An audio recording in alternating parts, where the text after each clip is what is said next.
Hey guys, I'm not sure if naririnig nyo ako ng maayos, but tagal kasing mag-connect nung ating wireless mic eh.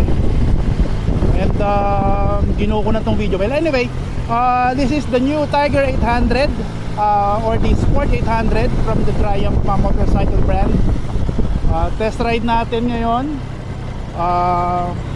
First ride impression ko dito, since nanggaling tayo sa Tiger 900 GT Pro, medyo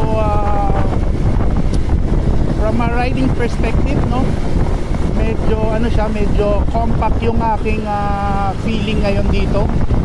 Siguro we will go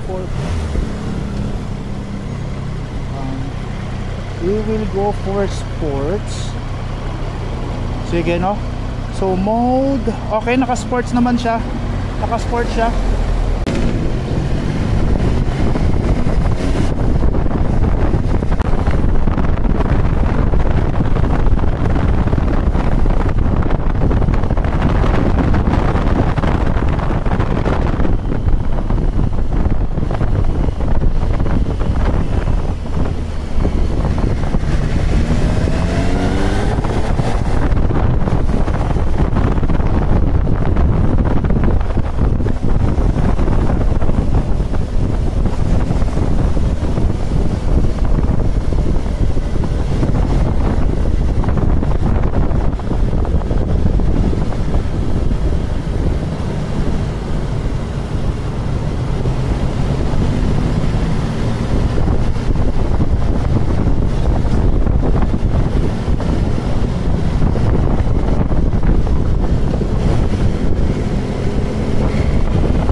Niya, you will get ano yung specs nito, if it's an TFT screen,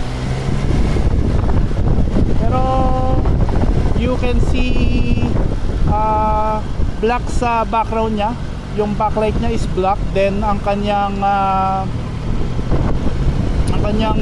color doon sa display niya ng speedometer mo and the RPM mo is white.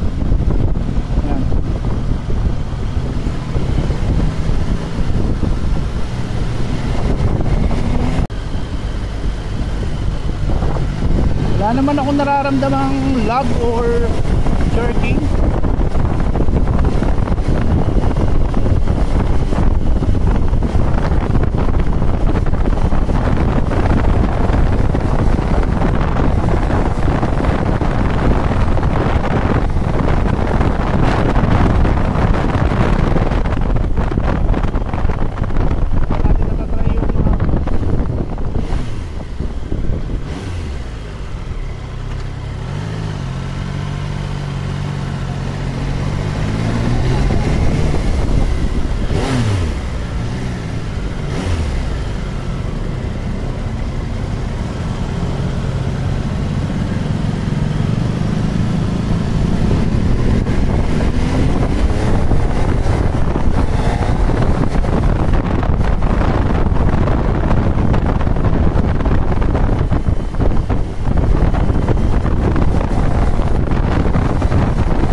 Hindi ko alam kung adjustable yung suspension niya, pero mukhang hindi.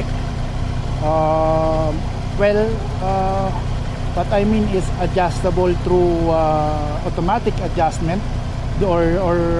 wired adjustment, hindi siya manual. Wala akong nakikitang pindutan for adjustment.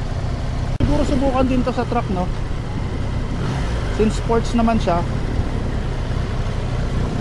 If you're both slim, kasama ng OBR mo, I think magiging komportable naman si OBR dito. Lambot naman yung upuan niya.